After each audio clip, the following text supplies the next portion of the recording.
This evening, we'd like for you to consider with us the stress that can befall the best of relationships. Our title is from Samuel Johnson's observation that a gentleman should keep his friendship in constant repair. And it seems like good advice, but unfortunately, the circumstances for different reasons and for different people with Washington, the friendships between him and three Virginians did not follow this course. And so this evening we'll try to see why. In our book, Washington Circle, we have attempted... This is the shameless plug part of the call. I believe it is my turn. Okay, you can get us back on the beam here. In the book, we have tried to understand George Washington and his presidency through the eyes of the people closest to him, his friends, his family, and his associates. And it was natural, as we began working on this book, that Virginians would be people that he would want to bring into his government, the people he was closest to before the presidency. And two of those Virginians, James Madison and Edmund Randolph, played crucial roles in first convincing Washington to participate in the Constitutional Convention, and then convinced him, or at least helped to convince him, to accept the presidency of this new government. And we found that it was strange then that Washington would gradually grow apart from these men. And in breaking with them altogether, which he ultimately did, it was at first hard to understand why that would happen. And as a result of him breaking with those people, he wound up with an entirely new set of associates toward the end of his presidency, a new circle, in effect, by the end of his presidency. His estrangement from these Virginians is oftentimes attributed to Alexander Hamilton. And it was certainly true that some of the people who ended up breaking with George Washington, attributed it to outside forces, certainly Hamilton chief among those. In that view, people whose vision was diametrically opposed to the one held by James Madison, Edmund Randolph, and Thomas Jefferson, came to command Washington's attention, his dependence, and then eventually something akin to affection. In this view, Hamilton is an evil genius. An evil genius, a bundle of artifices, and someone who worked his witchcraft over an increasingly befuddled George Washington. But as we point out, George Washington was not befuddled. And in fact, in the 2.5 years remaining to him after his retirement from the presidency, his hearty manner, his obvious mental acuity, demonstrated that he was anything but befuddled. As we all know, George Washington at 67 did not die of old age. He came down with an illness that would have killed a much younger man, especially after the physicians got a hold of him. How then can we explain what happened to drive Washington away from these Virginians who should have been with him throughout his presidency in a close capacity? Well, in addition to Washington, let's meet our cast of characters. First of all, there is James Madison, Edmund Randolph, and Thomas Jefferson. Now, we could have chosen others, but we chose these men because they're notable either for being close to Washington or for being men that he greatly admired and came to rely on. Now, it's important to remember that these people were more than just personalities and egos. In fact, they were children of the Enlightenment. And in that, they were not just of the idea that you had systemized guides informing policy. They believed in a philosophical belief system that shaped character in its essential sense, the basis of character as the source of all honor and integrity. It's what that generation called the genius of a person. And by that, they meant something other than a highly intellectual gift. They meant somebody who had the character to embrace integrity as a purpose. And by that, to learn the truth and form a sense of proper virtue, which you see in the language of these men throughout their lives, of the virtuous citizen. These were people who carefully considered postulates and combined them with experience to apply the admirable trait with the enlightened, rational thought to make a better world, to improve the world. We were very fortunate as a country to have these men in charge of it at its outset. Now, if it all sounds kind of highfalutin, we can take George Washington as a practical example of how this worked. The American Revolution was the defining moment in Washington's life. More than any other event and experience, it reshaped his political philosophy as it refined his view of what America was and how Americans in it behaved. In the book, we note how everything stems from those 8 years in which he was in uniform fighting for the life of his country. He met people from other parts of the country. He learned how they talked and how they thought. He learned how they farmed and how they built things and how they could cooperate to a common and prosperous end, or just as easily squabble and impede any sort of purpose to any progress at all. And this last is quite important because from it Washington shed over those 8 years his parochial sense of place as paramount, what might be called localism. Instead, he became a nationalist for the practical reason that state obstructionism frequently during the Revolutionary War nearly destroyed the American military effort. Under the constitutional formula that was adopted in 1787 in Philadelphia and ratified over the course of the ensuing months, it established a federal government that was supreme in its sphere, not merely the equal of sovereign states. Washington, accordingly, was careful about preserving that sense of the constitutional experiment. And in that, he was seemingly obsessed with what we might regard as the cosmetic aspects of the presidency. At first, this irked people, and then it alarmed them, people who were afraid of the drift toward monarchy and centralized authority.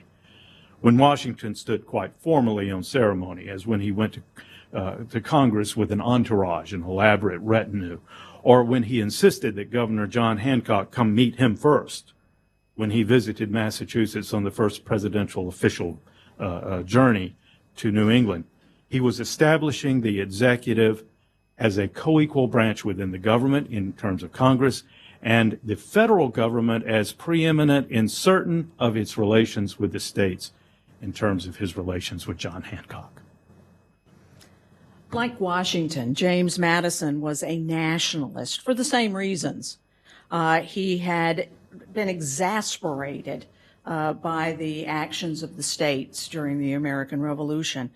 He had seen this play out politically as a member of the Continental Congress during its most sclerotic days. And he and other nationalists within the Congress, Alexander Hamilton among them, determined to do something about it. And that, of course, created the movement that led to the Constitutional Convention. At this stage, Madison, his nationalism was a match for Hamilton's. And he believed that this new government should even have a veto over state actions, an idea that took shape in what became known as his Virginia Plan. At Philadelphia, at the Constitutional Convention, he and Hamilton, as well as Washington, all saw this as a move toward not just a stronger government, but a more secure government. And again, his nationalism was going to be extremely important. Now, of course, some of the small states, as you all know, were going to insist on changes. changes that weakened the original plan put forth by James Madison. And he was chagrined by these changes, though he did change them, or was willing for them to be changed during the convention itself. But his nationalism also hurt him in Virginia. After the ratification of the Constitution, Governor Patrick Henry, an anti-federalist within the Virginia legislature, blocked Madison's election to the U.S. Senate. And he had a very, very close run when he ran for his House seat against young anti-federalist James Monroe. He won that election to the House seat primarily by promising to support amendments that would protect state and individual rights. So as the new government begins, Washington and Madison are very much on the same page, and they're very compatible personally and politically. And just as their partnership had been extremely important in securing the writing and then, of course, the ratification of the Constitution, both expected to continue that partnership in the new government. And initially, both were not disappointed. Madison was Washington's pen, his liaison, and his advisor, a role that many actually liken to that of prime minister. In less than 2 years, Alexander Hamilton was grumbling about Madison's obstructionism. It was a remarkable reversal. Madison began opposing some of the very measures that he had heartily endorsed years earlier, just months earlier in some cases, measures that were central facets of Hamilton's plan to restore public credit in other words, make the federal government solvent. The consequences of his change, Madison's change, profoundly altered his relationship with Alexander Hamilton, and it gradually did the same with his relationship with George Washington. What before had been a comfortable direction of affairs with Madison acting, as Jeanne says, fairly as much as a prime minister, this begins to change as Madison realizes the clear direction the executive branch is taking. Washington was perfectly agreeable with Hamilton's plan to restore the public credit because he had always seen economic solvency as one of the main objects of the constitutional project. Madison, however, had growing concerns. For what he now saw was a likely consequence of diminishing state influence, and that he believed an unhealthy dynamic between the government and special interests were inviting corruption. Rather than Hamilton beguiling Washington, as the outside sources were to presume, the president's growing reliance on Alexander Hamilton stemmed from Washington's deeply held convictions that the federal experiment could not prosper, let alone survive, without diminishing the state's power in some degree. Otherwise, the states could doom the new government in the same way that they had nearly doomed the Revolutionary War effort. Given that reality, it was foreordained, had there never been an Alexander Hamilton, that this man, Thomas Jefferson, as Secretary of State, would find himself eventually at odds with Washington over matters of policy. Jefferson fundamentally opposed centralized government, centralized authority, as a matter of principle, because he believed that such authority was naturally intrusive, and ultimately it would become despotic. Jefferson saw government as powerful by nature, otherwise it was not government, and it had to be constantly restrained and sometimes checked, otherwise it would naturally ooze beyond its salutary functions, always under the guise of good intentions. Government then would commit an incremental march toward increasing its power and its control. At the time, it wasn't clear how much of Jefferson's thinking about such matters influenced Madison's behavior toward the administration, But the more cogent point probably is to remember that Madison was already at odds with Alexander Hamilton before Thomas Jefferson even came back into the country, let alone came into the government. Jefferson came into the government and was disturbed by what he saw in New York City as a sort of monarchical centerpiece of Tory sentiments and centralized fetishes. Washington's nationalist differences were not that far, never would be, but they were easily misread. And the limited government of ideals, the ideals of Thomas Jefferson, would clash with Washington over this matter, and it would be a factor regardless of Alexander Hamilton's influence. Disagreements over how to handle foreign affairs, especially once the Anglo-French crisis heated up, only exacerbated an already tender situation.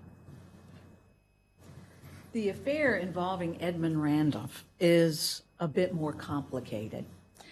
He began his service in the new government as its Attorney General, a position that was considered ancillary, certainly not primary in the government, which is to say that it was not considered to be a cabinet-level post, even before they used the term cabinet.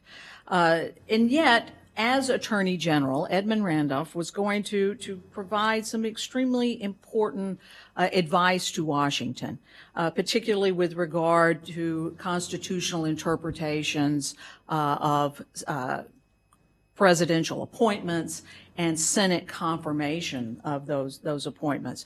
For example, and I won't go into a lot of detail here, but when the U.S. Mint was created, and hence the head of the Mint's position was created, the Senate was obviously still in session because Congress created the institution. But Washington could not determine who he wanted in that position before the Senate went out of session. Randolph advised Washington against a recess appointment. And his logic was this. Since the Senate had been in session when the position came available, it would not be advisable to do a recess appointment because that could be used as a precedent that would allow future presidents, if they, for instance, wanted to nominate someone to a position that they thought they might have trouble with the confirmation, to simply wait out the Senate's session clock. And then appoint the person. Washington agreed after Randolph explained this possibility to him. And in fact, Washington saw this as a very good example of Randolph's logical prudence. To Washington and many other people who knew him, logical prudence defined Edmund Randolph. Now, Washington had known the Randolph family all of his life, and even though Randolph's father had been a staunch Tory during the American Revolution, young Edmund's uncle, Peyton Randolph, had been a equally staunch patriot. And in fact, Randolph himself had briefly served on Washington's staff in the early part of the American Revolution. After the Revolution, he became a rising star in Virginia politics. And in fact, he was the governor of Virginia at the time of the drafting of the Constitution. However, for all of his talents, Randolph could not budget money. He was always in debt, sometimes alarmingly so. It struck everyone as strange that someone who had such logical prudence would always be needing money. It even struck Edmund as somewhat illogical, especially when he had to importune friends for loans.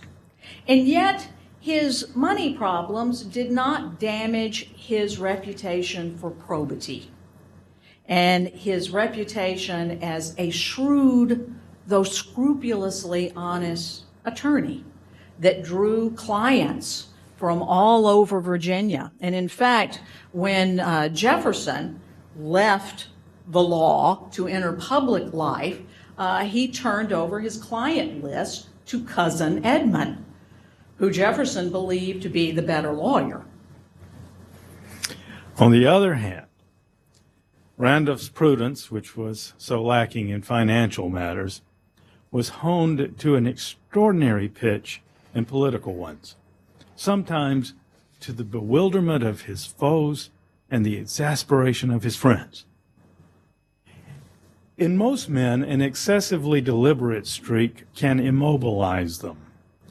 In Randolph's case, it was the opposite. Deliberation made him oddly changeable, fluid, in fact. Stories about his behavior during the drafting and the ratification of the Constitution would dog him for days. He was a firm nationalist when the convention met in Philadelphia, opened in the spring of 1787. He was chosen by his friend James Madison to present the Virginia plan on the convention floor as the opening point of discussion. Yet, as the convention progressed, Randolph became unhappy with the course of the document, and he, at the end of the convention, refused to sign it. He was one of 3 delegates who refused to sign the Constitution. One of the other was a fellow Virginian named George Mason, who was George Washington's neighbor and friend. Mason and Randolph's alarm over the Constitution were quite similar, and Mason was rejoicing on bringing this man into the anti-federalist camp with the hope of blocking ratification in the Richmond Convention, in the Virginia Ratification Convention the following spring. When Randolph arrived in Richmond and went into the convention, he gained the floor and announced that he was going to support ratification. This stunned everybody. It stunned Mason especially. Patrick Henry, who was leading the anti-federalist forces in the ratification convention, was dumbfounded that this man was now going to support the ratification of the document in the spring of 1788 that he had refused to sign in the fall of 1787. Mason was so perturbed, in fact, that he was heard to audibly mutter, "Arnold, poor Arnold." Now, the comparison of Edmund Randolph to Benedict Arnold was a dramatic exaggeration, but it's also, unfortunately, an uncanny foreshadowing of Randolph's career in the federal government. Edmund Randolph did not want to join the new administration, partly because he didn't want to move his large family to New York City, which was the temporary capital at that time. His wife had suffered a stillborn birth that had nearly killed her. And again, he had a very large family, and he didn't think that he could live off of the meager salary that was allotted to the Attorney General in New York with this large family. And plus, he would not be separated from them. He was devoted to his family. Only his complete devotion to George Washington convinced him that he should join the government. But his hesitation to do so rankled Washington, just as it would also rankle Washington when Jefferson hesitated to become Secretary of State. But after a time, they were all fairly convivial for at least a short time. And Randolph, as I said earlier, proved a diligent advisor whose opinions were both timely and pertinent. Washington soon came to be reminded of why he had always turned over his personal legal matters to Edmund Randolph, who never charged his hero a penny. A rather strange thing, and certainly an inconvenient thing for someone who was always short of money. Now, as I said, his work as Attorney General was exemplary, and he increasingly proved to be indispensable to Washington, as Washington increasingly found Madison to be distant and Jefferson to be disagreeable, particularly in the last year of Washington's first term. This regrettably created its own subset of problems. as tensions mounted in the cabinet over disputes regarding different domestic policy, but also increasingly foreign policy, Jefferson found himself increasingly besieged in the cabinet, where Secretary of War Henry Knox usually sided with Hamilton. And since Washington usually took the majority opinion, Jefferson came increasingly to see Randolph's support as essential to his positions. And yet Randolph tried to remain impartial, partly to create a sort of a sense of harmony within the cabinet, but also not to turn to sort of reflexive partisanship when making his decisions. Jefferson came to see Randolph's impartiality as weakness that he thought perhaps was abetting treachery. Hamilton and Knox simply saw it as weakness. Washington, on the other hand, appreciated Randolph's attitude and increasingly saw Randolph in much the same way he had earlier seen Madison, with a great deal of affection, not to mention that appreciation. Jefferson, on the other hand, bitterly railed against Randolph's apostasy in letters to Madison, for instance, and he finally either deliberately or let slip his feelings in a conversation with Washington. In this conversation, in which Jefferson told Washington that he was now finally, after threatening for quite some time, determined to retire, they began discussing Jefferson's possible successor. And Washington mentioned to Jefferson that Randolph was the likely person that he was going to turn to. Jefferson paused after hearing that, and then sort of as a seemingly an afterthought said that perhaps Randolph's financial problems could compromise his integrity in such a sensitive position as Secretary of State. As we say in the book, it was a singularly rotten thing to say, and beneath Thomas Jefferson. But it probably planted a seed in the mind of George Washington that would eventually bear calamitous fruit. Washington chose Edmund Randolph as Jefferson's successor despite these warnings, and Randolph accepted, again, very reluctantly, but from a sense of public duty to his country and of private devotion to his hero. He not only ignored the warnings of friends who warned him that the colleagues in the cabinet would become ferocious enemies, he also circulated what can be described only as a remarkable memorandum.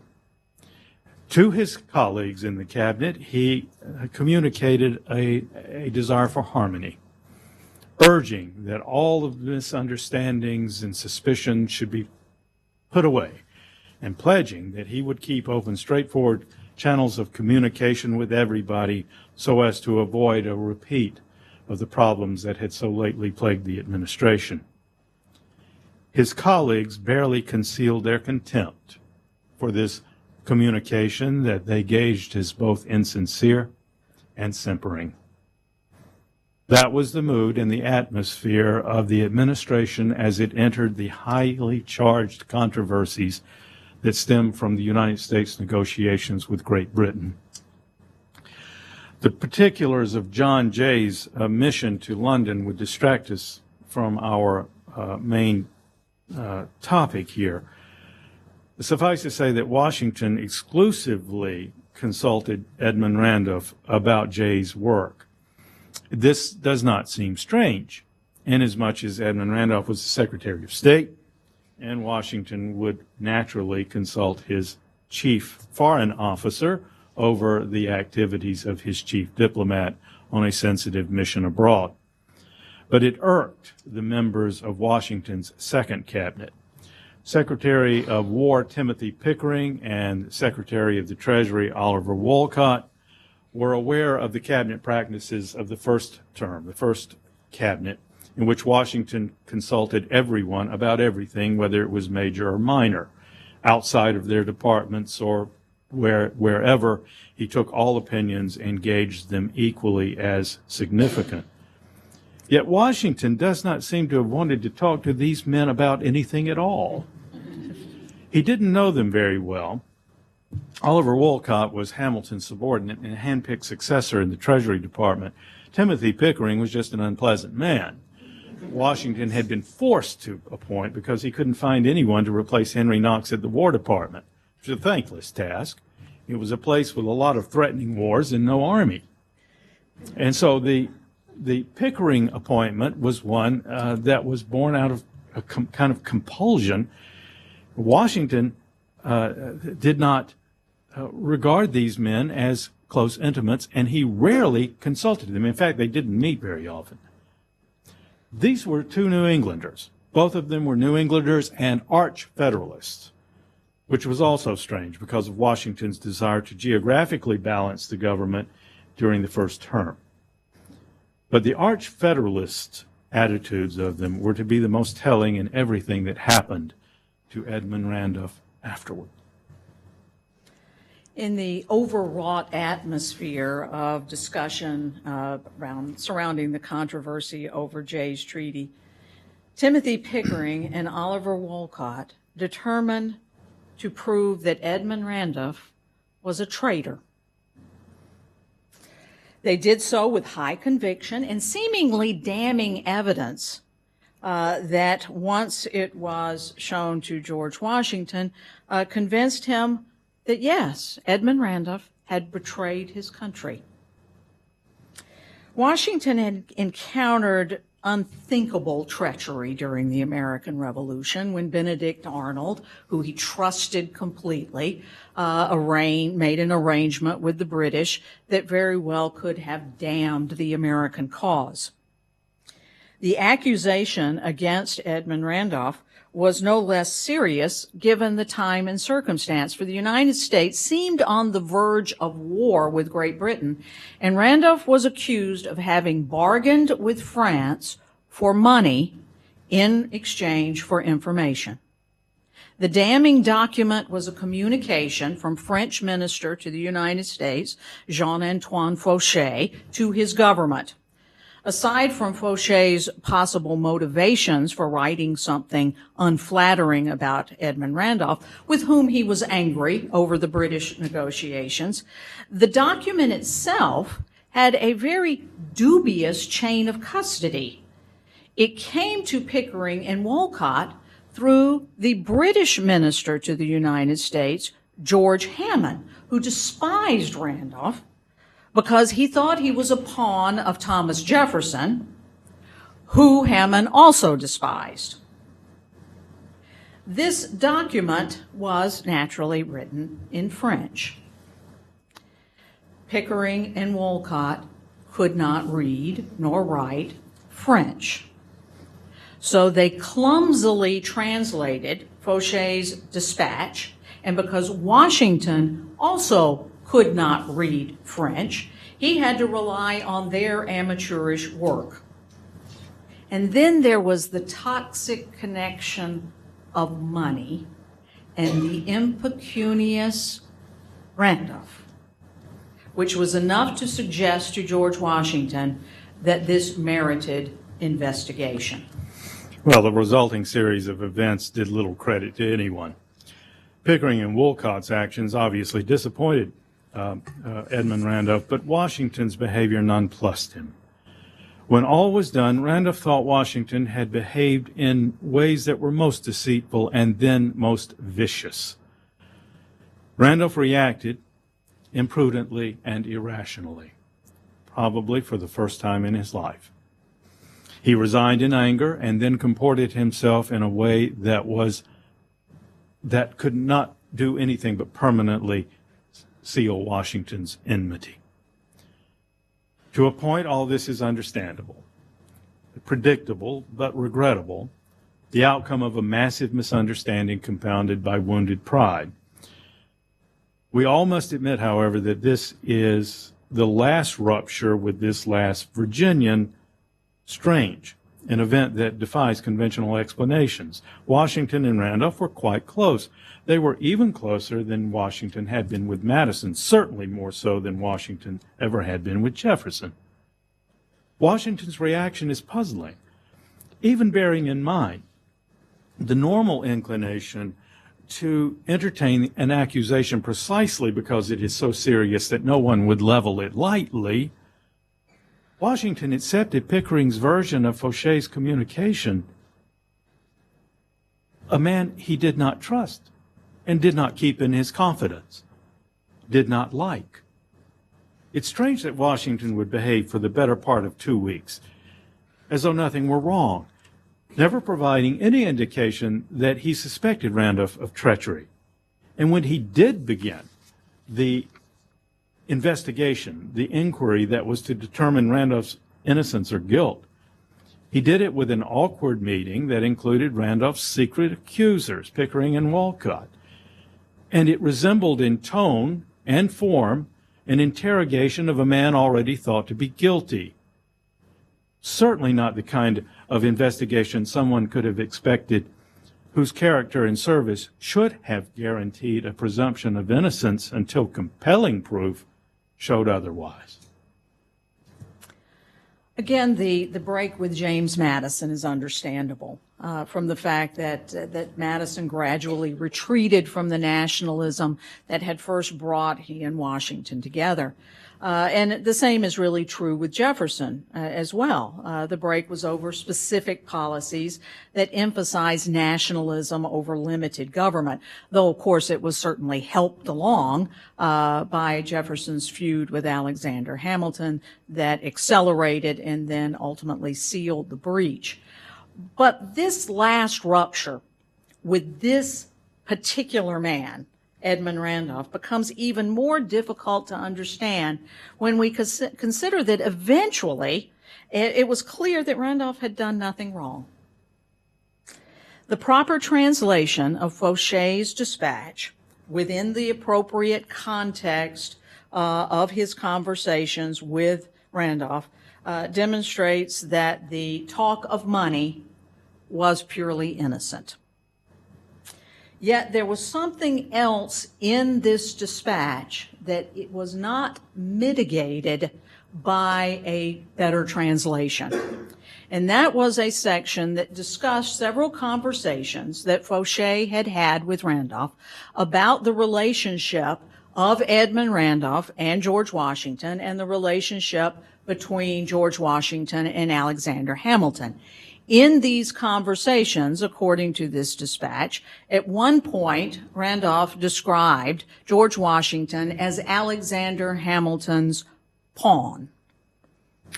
In another conversation, as outlined in this dispatch, Randolph was said to say that he was George Washington's master. Now, whether these were actually exaggerated instances of idle gossip that Fauché included in this dispatch, or whether or not Randolph actually said something like that, which strains credulity to a certain extent, George Washington could not have helped but be wounded when he read this section of Fauché's dispatch. And we believe that it was this part of Fauché's dispatch that essentially banished Edmund Randolph not only from the presidency, but George Washington's affections. It would be a small flaw of vanity in an otherwise great man, but no less profoundly important in its consequences. Randolph's calming influence sustained the administration's even keel as it was beginning to tilt into vaguely reactionary postures against forces that it wrongly perceived as seditious, forces that were coalescing around Thomas Jefferson and James Madison. In the end, and for reasons other than policy or philosophy, George Washington was isolated from the last Virginian who could have made a great difference in the closing months of his presidency. a difference that might have discouraged the excesses of the Adams administration that followed, that did not tilt but plunged headlong into reactionary measures highlighted by the Sedition Act of 1798. And so ends our story, on a cautionary note that reminds us that great men, after all, are mortals, and that the titanic affairs of state oftentimes turn on the smallest of pivots, whether time and coincidence or pride and place. Thank you very much. Thank you.